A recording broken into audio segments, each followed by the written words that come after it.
everybody, my name is Annie. Welcome back to A Reid Life.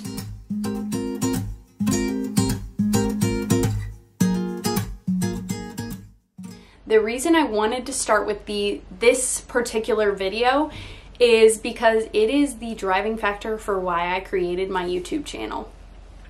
I didn't want to start my channel on tragedy. I don't want to promote myself on tragedy, but I wanted to open up the doors to speaking about these topics. I have recently gone through an ectopic pregnancy and tubal removal and a miscarriage following that. One of the first things I did after my ectopic pregnancy especially was I went on to YouTube and I searched for my ectopic pregnancy story. I wanted to hear other people's journey and I wanted to hear other people's story for what had happened to them. And I wanted to be able to find some comfort in knowing what would happen to me. We got pregnant with our first son, Jet, in 2019. And it was 4 months after we started trying, and we had a relatively good pregnancy. There was not any complications or anything like that throughout the entire time, which we felt really blessed and really happy about. And I never really saw the side of difficulties in pregnancy or trying to conceive. I knew that a lot of people were going through different types of struggles, but I never got to experience that firsthand. So in July of 2021, we actually decided that we were ready to start trying to have another baby, and we got pregnant right off the bat. We got pregnant on our first cycle. It was exciting and we were ready for it. Our finances were in a good place. We were in a good place. Our son was now 1.5 years old, and so we were ready for the next one. I just went into that pregnancy kind of mundane and expecting the exact same that happened with Jet. I expected it to be healthy. I expected things to go well. I expected to have the baby. About 2 weeks in, I started noticing that I was cramping, and it wasn't just a normal pregnancy cramp. It was always on my left side. I would cramp on my back, kind of like my kidney area, and I noticed that it was getting pretty consistent. I went to the gym a few times during that time frame, and I actually had to leave after my warm-up because I was cramping so bad and it was hurting. Every time I would have that happen, I would come back home and I would lay down, or I would get in the bathtub and everything would feel fine. And so I thought, well, if something's actually wrong, then it will get very consistent and I will probably bleed or have some bleeding. So a couple of days went by, I was still having the same cramping. I wasn't bleeding at all. Every time I would lay down or get in a new position, the cramping would go away. So I just pushed it aside and ignored it, even though I was Googling my symptoms and everything led to an ectopic pregnancy. So I kind of lived with that for about a week or a week and a half, and I woke up one morning and the left side cramping was excruciating. Like, it was painful. And so I decided that, okay, I'm gonna wait it out for a few hours and see if it gets better. I knew that Jacob had a break in his day at work at 9:30, so I kind of decided at 9:30, if it's not any better, I'll go in. So I called the doctor's office, and since I had not been to the OB here, they told me that if I was experiencing cramping that I would need to go to the ER because they couldn't see me there. I really didn't want to do that, so I kind of just pushed it aside and ignored it until about 9 o'clock. At 9 o'clock, I realized that there was something wrong and I needed to go to the ER. I basically decided, even if it's something minor, this pain is unbearable and I need to go in. I went in and told them that I was having cramping in pregnancy. I don't know if anybody else is like this, but I seem to think that if I ignore my specific symptoms, they'll go away and we don't have to discuss them. So I told the nurse that I was having cramping, and I never told her that it was on my left side. I never specified that it was really bad. I just told her it was cramping and it didn't feel normal. So they did a blood draw in the ER. They did testing of all sorts, and they did an ultrasound. But the beta draw, she told me in the ER that it had come back really low and that she didn't really expect to see anything in my uterus, which she didn't. She told me that with the blood, I came back positive for a UTI, and she sent me home with an antibiotic.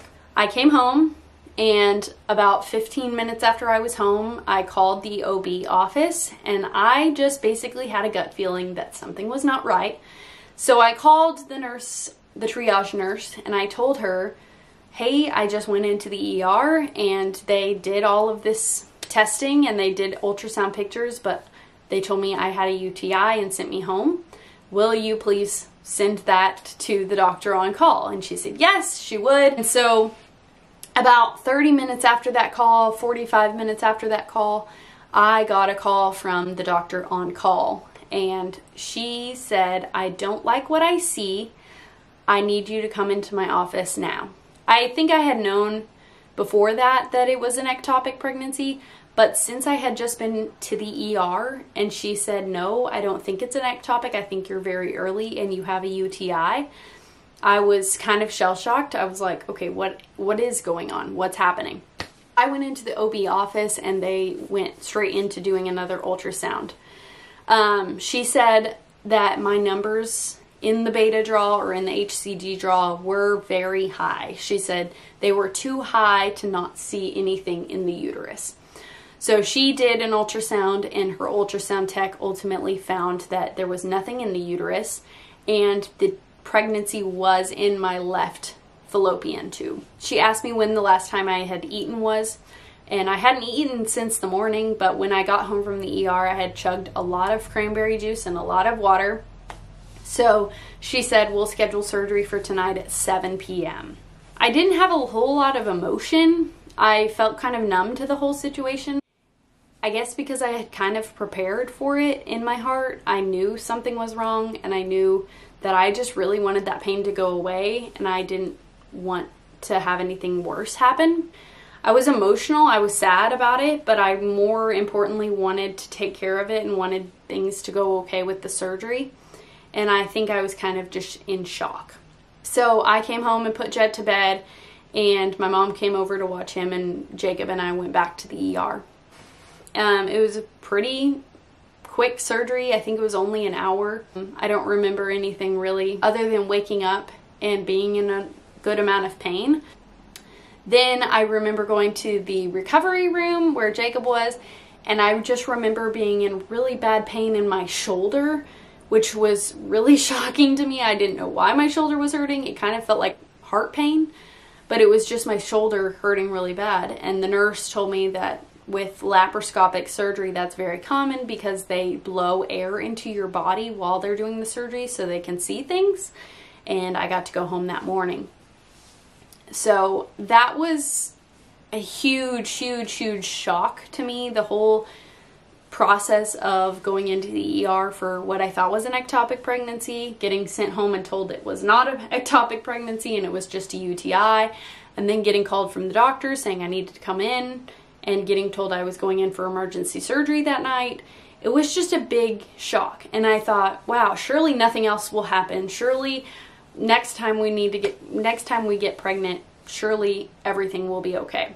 So we waited 3 months because the doctor said that that was best practice for healing purposes, which landed us in December of 2021. And we decided we would go ahead and start trying for another one. So we got pregnant first cycle, and I was excited and I was ready, and I told Jacob that I was pregnant. No. What? No way! Are you joking? No. Yes! No way! Yay! No way! No way! September 2nd! No. What does it say? Rainbow. That's cool. You're getting a baby brother. You tell me it's a sister.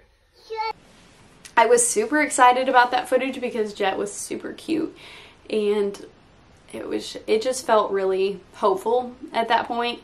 We had prayed a lot and asked God to do His will and not ours. That's been our whole motto this whole entire time, is that whatever God's will would be, then that would be done. So we were very hopeful at that point, and every day that I didn't have cramping on my right side, because that's the only tube I have left, was a good sign for us. One day I woke up and I went to the bathroom and I had bled just like the ever so tiniest bit. I was not really concerned at that point, but of course everything after a loss really scares you, and that's kind of something I'm learning to overcome at this point. So I called the doctor's office, and she ultimately said just to watch it and not to be too concerned about it. It's pretty normal. The next day after that, nothing happened. There was no bleeding, and I was feeling hopeful again. And then the day following that, I had the same thing happen. I bled just tiny bit. And I remember thinking, okay, now we're seeing a pattern here. And I remember thinking, this is probably going to lead to something, but I was still very hopeful and thinking, okay, it's just the smallest bit. Maybe it'll be okay. That afternoon, my mom had just left from watching Jet, and I was folding laundry, and I remember thinking, I just bled a lot. I called the doctor and I told her I really didn't want to go back to the ER. I knew that it would be a whole lot of wasted time. I knew what was going on. I just wanted to confirm that it was not another ectopic pregnancy. And she said yes, she could see me that afternoon.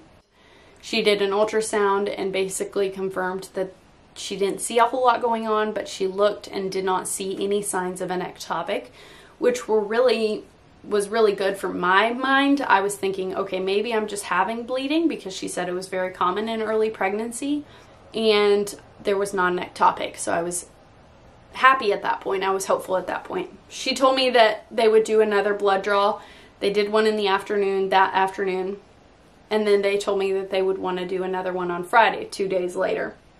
I went in for the blood draw on Friday, but I had already known that it was a miscarriage because I had started bleeding quite a bit and cramping quite a bit, but it felt very normal. So I went in on Friday and did the second blood draw, and I was told that night that yes, it was a miscarriage. The blood draw showed that my levels had gone down quite a bit into the not pregnant range. It's hard. I was more upset this time than I was the first time because I was so hopeful. I was so excited that it wasn't an ectopic. I felt like, okay, things are going to be okay this time. I had just gone through a loss. I don't think it's going to happen again. I felt just kind of down about the whole situation. So I started really reflecting and praying on what the purpose of all of this happening has been. And I thought, why would this happen? Why would God want this to happen? Why does this need to happen? On social media, most people, me included, don't show a whole lot of what's going on behind the scenes. I have never posted anything about going through an ectopic, going through a miscarriage. If you look at my social media page, you would think, wow, she has a healthy 2-year-old. She has had no trouble getting pregnant, and that's that. But in the background, behind the scenes, that is not the case. It is such a stigma behind pregnancy of not telling people that you're pregnant until 12 weeks in, or not talking about losses, or not talking about things going wrong, or having struggles getting pregnant. And so I was just drawn to the fact that I could open up this platform for people and show people that it is not always what it seems behind closed doors, and it doesn't have to be this not talked about subject. It doesn't need to be this hidden subject.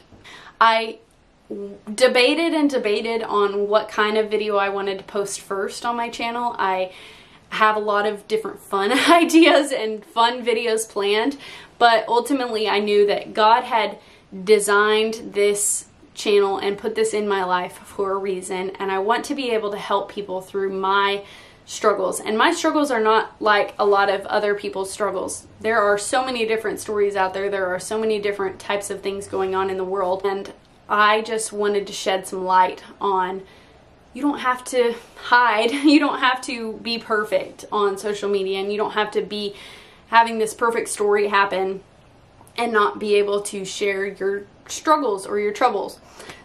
I am hopeful for the future. I am hopeful for what is to come. I know that God has a plan for us and for our little family. That's not to say that there won't be some more bumps in the road. I have no idea, but I know that now that I have this platform, I am opening up a world of opportunity to share with you guys, and I don't want it to come off as me trying to promote myself of, oh, you should feel sorry for me, or you should tell me you're sorry. That is not what I'm here to do. But I hope that with sharing my story, it can help somebody in some sort of way. I hope that you found value in something that I shared today. This may not be anything related to your life or anything that you've gone through, but I would have also said that in June of 2021, that this is nothing that I have ever gone through or nothing that I've navigated myself. So maybe sometime in the future, you'll be able to look back and relate to something that I've gone through. And if you have any video ideas, please leave them down below because I'd love to hear from you. I hope you enjoyed today's video, and I will see you all next time. Bye, you guys.